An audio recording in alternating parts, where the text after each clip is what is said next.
اللہ کے حکم کن کو نافذ کرنے سے 4,24,000 آسمانی سال پہلے جب کوئی بھی وجود موجود نہ تھا تو صرف ایک اللہ تھا۔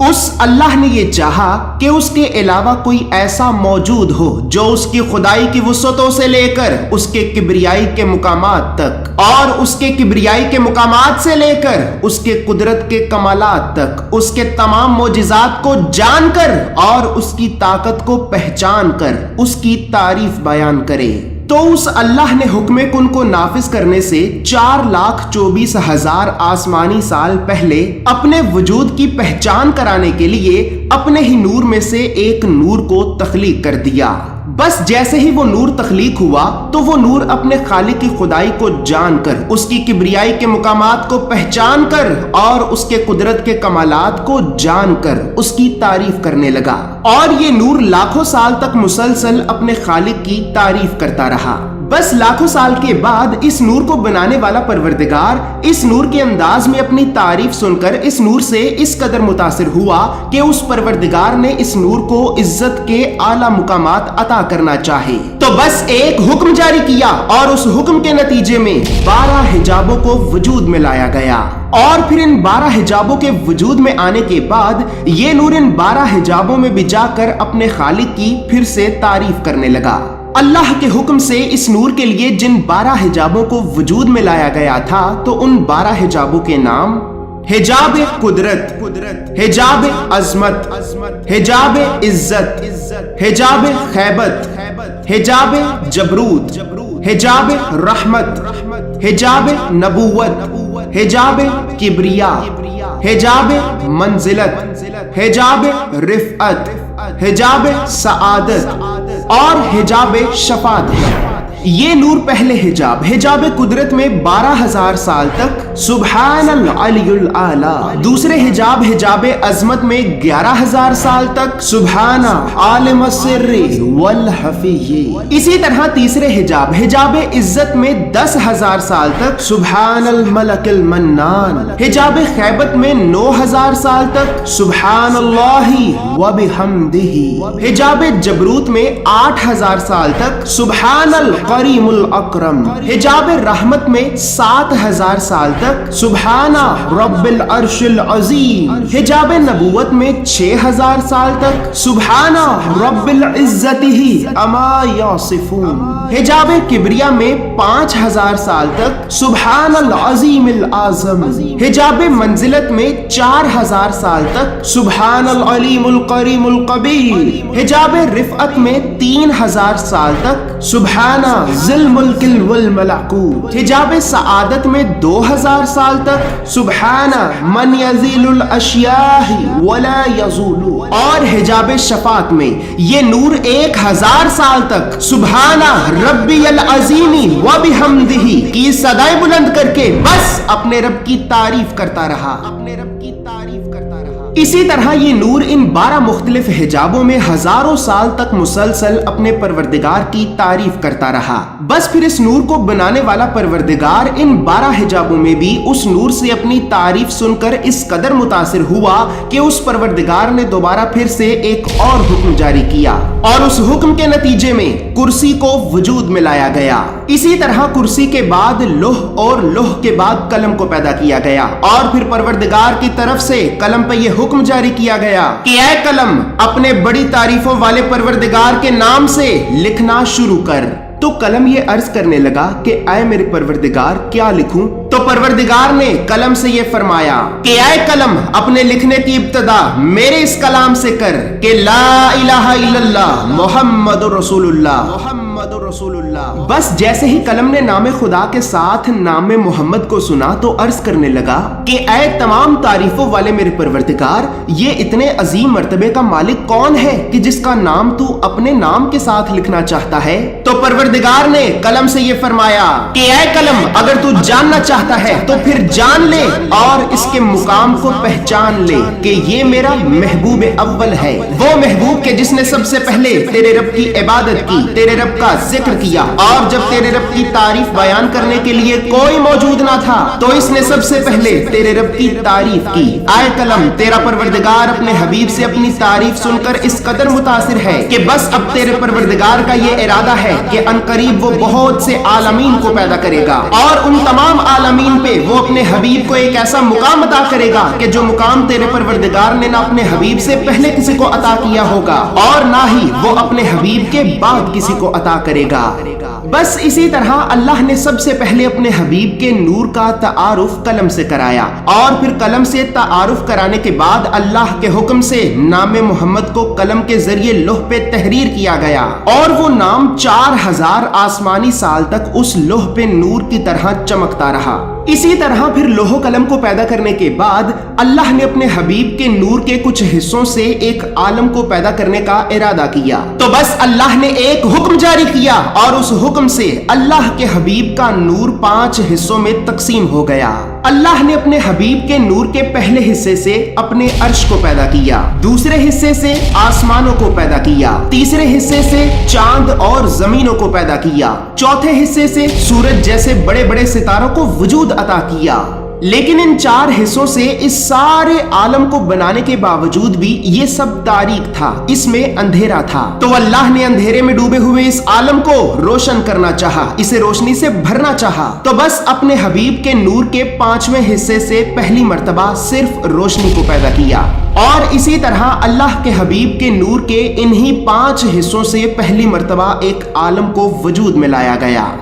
व्यूवर्स, यहाँ पर एक अहम खास और जरूरी सवाल हजरत रसूल खुदा सल्लल्लाहु अलैहि वसल्लम का मखलूक के अव्वल होने के बारे में पैदा होता है। तो व्यूवर्स, यहाँ पर यह बात याद रहे कि हजरत रसूल खुदा जनाब मोहम्मद मुस्तफा मखलूक के अव्वल हैं। इस बात का जिक्र अल्लाह ने गौर फिक्र करने वाले लोगों के लिए पहले से ही कुरान में वाज़ेह तौर पर बयान कर दिया है। जैसा कि अल्लाह रब्बुल इज्जत कुरान में सूरह मरियम की आयत नंबर 93 में ये इरशाद फरमाता है कि आसमानों और जमीनों और इस कायनात में जो कुछ भी मौजूद है वो अल्लाह का अब्द है। व्यूवर्स, अब्द अरबी जुबान का लफ्ज है और इसका मतलब है बंदा, यानी बंदगी करने वाला या फिर इबादत करने वाला। अगर मैं आपको इस आयत का आसान लफ्जों में मतलब बताऊं तो अल्लाह रब्बुल इज्जत हमें यह बता रहा है कि कायनात का जर्रा जर्रा अल्लाह का बंदा है और अल्लाह की इबादत करता है। और फिर साथ ही अल्लाह रब्बुल इज्जत सूरह अज़-ज़ुख़रुफ़ की आयत नंबर 81 में ये फरमाता है,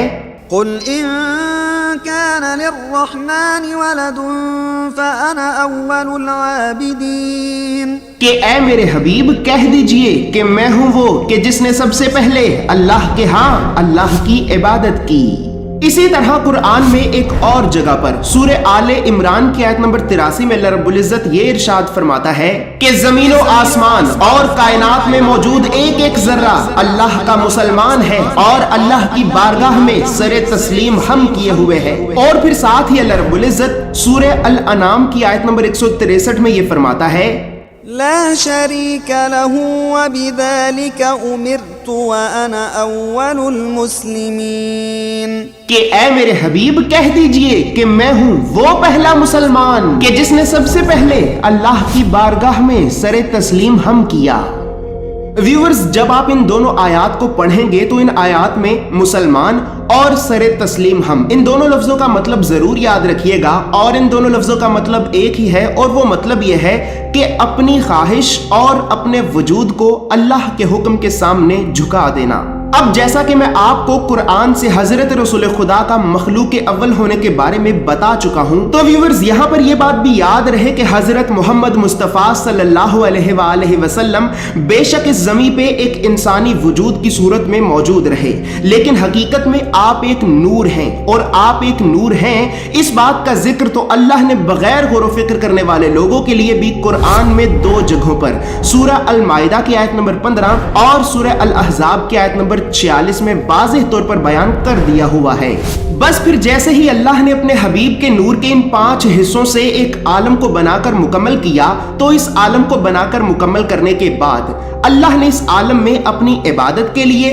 और अपने हबीब के नूर का तारुफ कराने के लिए एक मखलूक को पैदा किया और फिर इस मखलूक को पैदा करने के बाद अल्लाह ने इस मखलूक से अपने हबीब के नूर का तारुफ कराया। बस फिर इस पहले आलम को पैदा करने के बाद अल्लाह ने फिर से एक और दूसरे आलम को पैदा किया और इस दूसरे आलम में भी एक और दूसरी मखलूक को पैदा किया और फिर इस दूसरी मखलूक को भी पैदा करने के बाद इस मखलूक से भी अपने हबीब के नूर का तारुफ कराया। और इसी तरह करते करते अल्लाह ने 9,99,999 आलमीन को पैदा किया और इन तमाम आलमीन में अल्लाह ने मखलूकाते हिंद, मखलूकाते बिन, मखलूकाते जिन, मखलूकाते निस्नास और फरिश्तों और करोबियों के अलावा भी लाखों मुख्तलिफ मखलूकात को अपनी इबादत के लिए और अपने हबीब के नूर का तारुफ कराने के लिए पैदा किया। व्यूवर्स, यहाँ पर ये बात याद रहे, आलम अरबी जुबान का लफ्ज है और आलम का मतलब है कायनात। और अगर मैं आपको कायनात का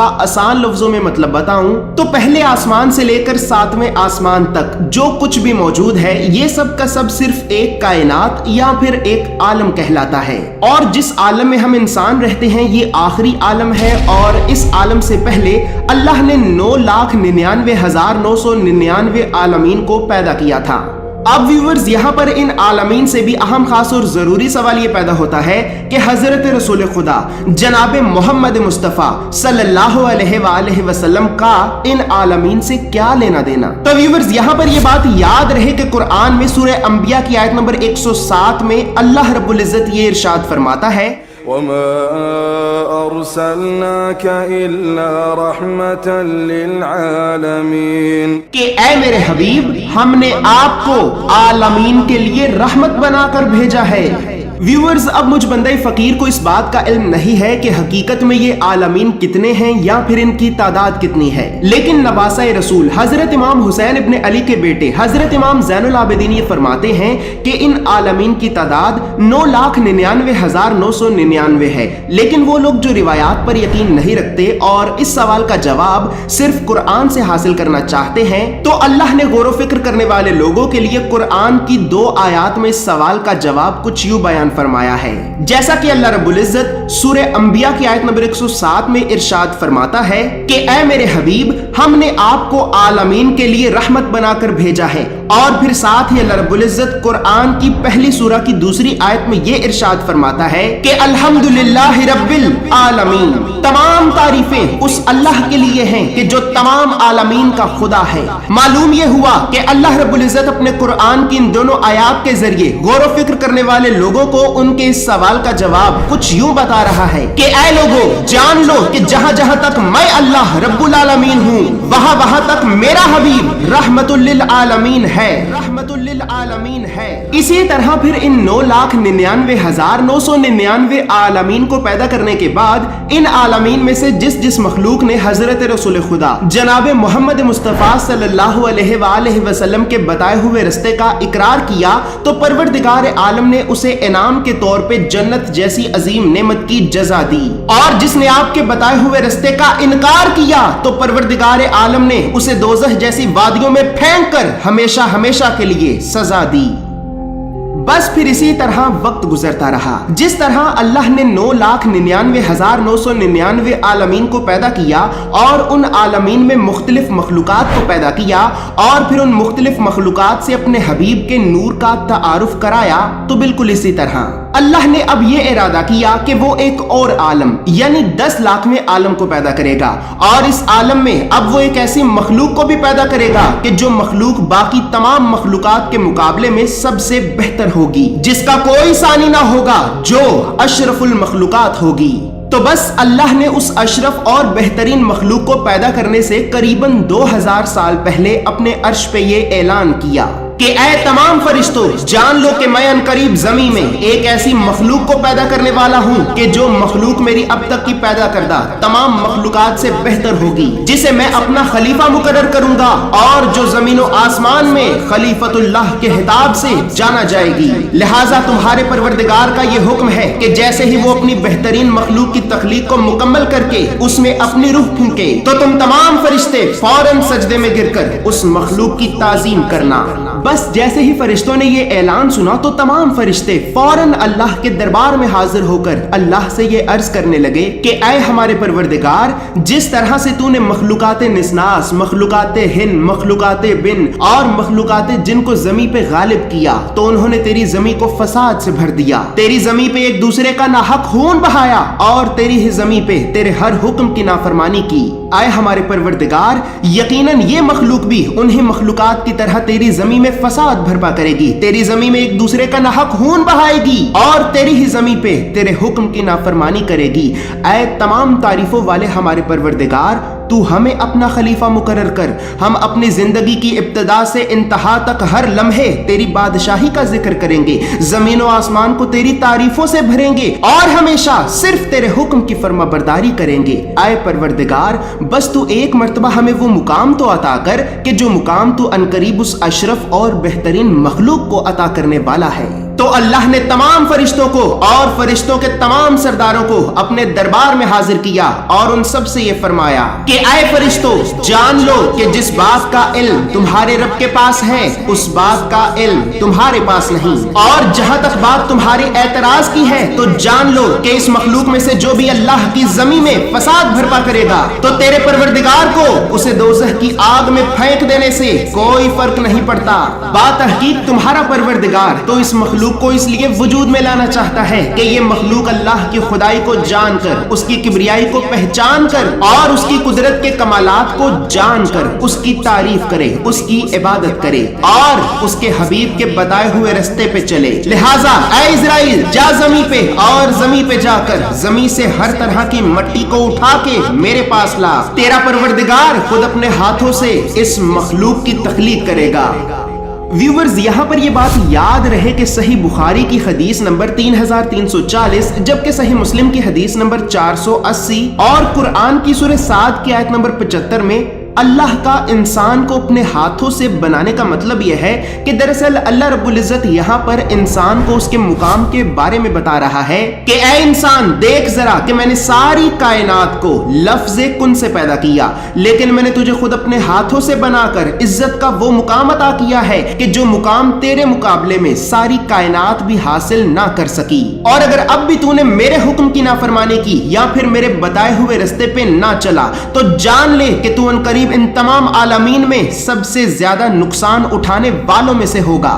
बस फिर इसी तरह अल्लाह के हुक्म पर हजरत इज़राइल जमी पे आता है और जमी से हर तरह की मिट्टी को उठा के अल्लाह के अर्श पे ले जाता है और फिर अल्लाह उस मिट्टी से एक पुतला बनाता है और वो पुतला हजारों साल तक लेसदार और खनखनाती मिट्टी की मानिद बेजान पड़ा रहता है। जबकि दूसरी तरफ परवरदिगार आलम आलम अरवा को कायम करता है और आलम अरवा में तमाम रूहों से ये वादा लेता है कि ऐ तमाम रूहो, क्या तुम इस बात की गवाही देती हो कि क्या वो मैं ही नहीं कि जिसने तमाम आलमीन को पैदा किया और उन तमाम आलमीन में तमाम मखलूकात को तख्लीक किया। तो तमाम रूहों ने कहा कि ऐ हमारे परवरदिगार, हम तेरी खुदाई का इकरार करते हैं, बेशक वो तू ही है कि जिसने तमाम आलमीन को पैदा किया और उन तमाम आलमीन में तमाम मखलूकात को तख्लीक किया। तो बस फिर परवरदिगार आलम ने तमाम रूहों से ये फरमाया कि ऐ तमाम रूहों, तो फिर जान लो और मेरे हबीब के मुकाम को पहचान लो कि मैं अनकरीब तुम्हें एक जिस्म में डालकर जमी की तरफ भेजने वाला हूँ। बस तुम्हारे परवरदिगार का ये इरादा है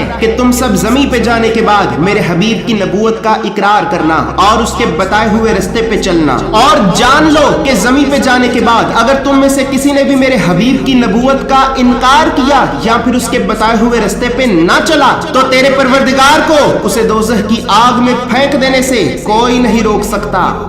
बस अल्लाह के इस हुक्म को सुनते ही तमाम रूहें फौरन सजदे में गिर पड़ी और उन तमाम रूहों ने फरिश्तों को गवाह बनाकर अल्लाह के इस वादे पर कायम रहने की गवाही दे दी।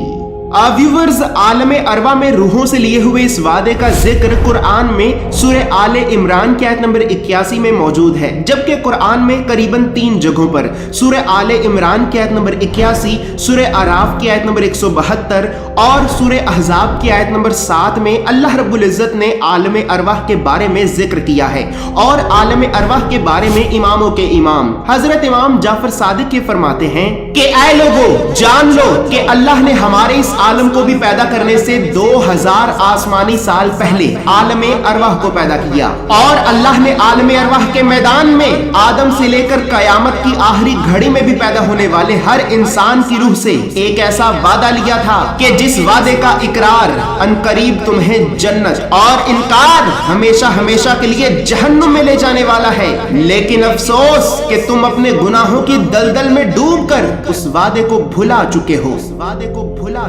ویورز، یہاں پر حضرت امام جعفر صادق جس وعدے کے متعلق فرما رہے ہیں تو وہ عالم ارواح میں لیا ہوا یہی وعدہ ہے کہ ہر انسان زمین پہ پیدا ہونے کے بعد یا پھر زمین پہ پہنچنے کے بعد نبی صلی اللہ علیہ وآلہ وسلم کے بتائے ہوئے رستے پہ چلے گا، اور جیسا کہ میں آپ کو بتا چکا ہوں کہ اس وعدے کا ذکر قرآن میں سورہ آل عمران کی آیت نمبر 81 میں بھی صاف صاف موجود ہے۔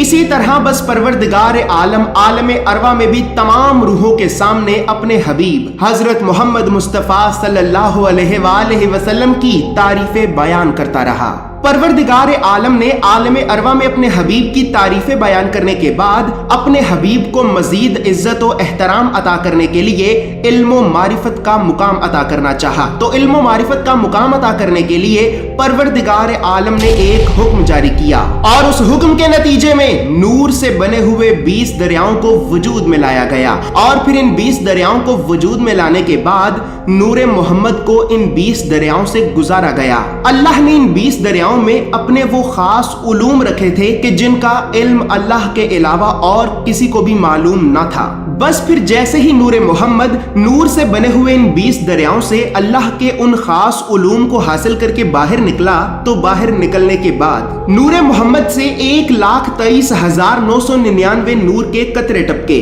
تو بس اللہ نے تمام مخلوقات کو اپنے حبیب کا مقام بتانے کے لیے اپنے حبیب کے نور سے ٹپکتے ہوئے 1,23,999 نور کے قطروں سے ہی 1,23,999 پیغمبروں کی تخلیق کا ارادہ کیا، اور بس پھر اس وقت کی تمام مخلوقات کو یہ بتایا کہ جان لو کہ اگر میرے حبیب کے نور سے ٹپکتے ہوئے صرف ایک قطرے کا اتنا مقام ہے تو پھر خود میرے حبیب کے نور کا کیا مقام ہوگا، میرے حبیب کے نور کا کیا مقام ہوگا۔ بس پھر اللہ رب العزت مسلسل ہر جگہ ہر مخلوق کے سامنے اپنے حبیب حضرت رسول خدا جناب محمد مصطفیٰ صلی اللہ علیہ وآلہ وسلم کی تعریفیں بیان کرتا رہا۔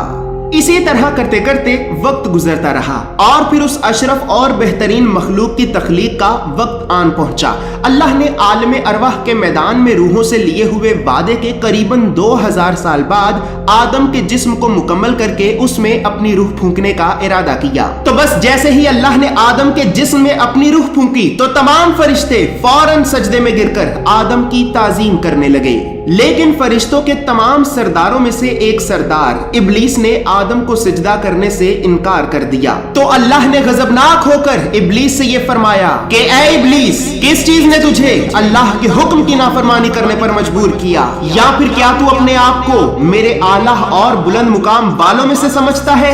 تو ابلیس تکبر میں آ کر کہنے لگا کہ اے مجھ ابلیس کو آگ سے بنانے والے میرے پروردگار، تو نے مجھے آگ سے پیدا کیا ہے اور اس آدم کو حقیر سی مٹی سے پیدا کیا۔ میں نے لاکھوں سال تیری عبادت کی، تجھے ہزاروں سجدے کیے اور ہمیشہ صرف تیرے حکم کی تعمیل کی۔ اے پروردگار، تیرا یہ حکم میرے مقام و مرتبے کے خلاف ہے کہ میں آگ سے بنا ہوا شیطان اس مٹی سے بنے ہوئے انسان کو سجدہ کرے، ایسا ہرگز نہیں ہو سکتا۔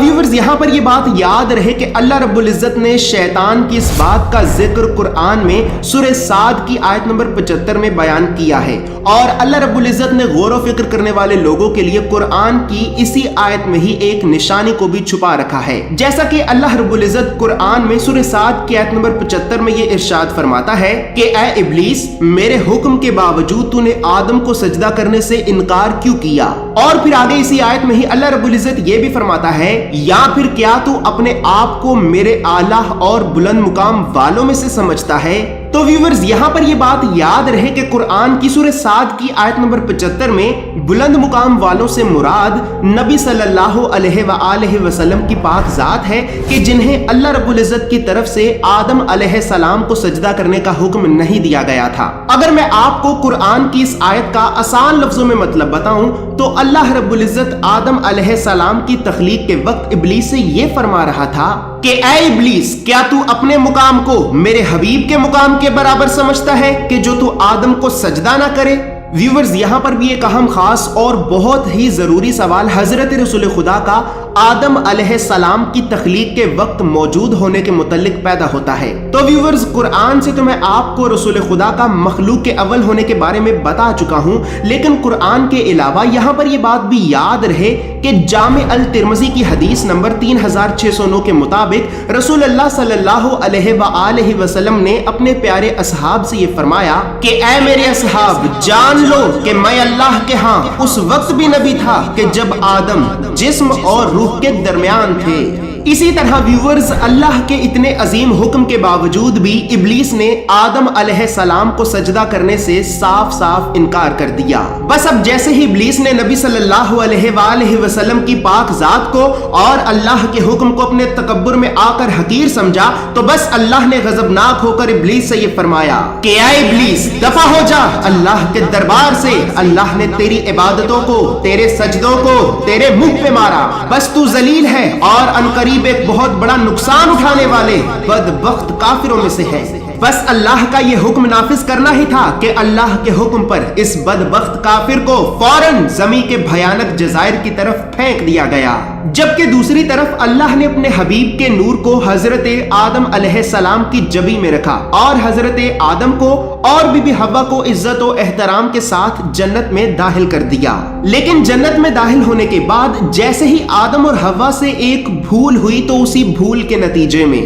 اللہ نے آدم اور حوا کو بھی زمین کی طرف بھیج دیا۔ اور بس پھر جس دن سے اللہ نے شیطان اور انسان کو اس زمین پہ بھیجا، تو اسی دن سے ہی اس زمین پہ شیطان اور انسان کی دشمنی کا آغاز ہوا۔ شیطان اور انسان کی دشمنی کا آغاز ہوا۔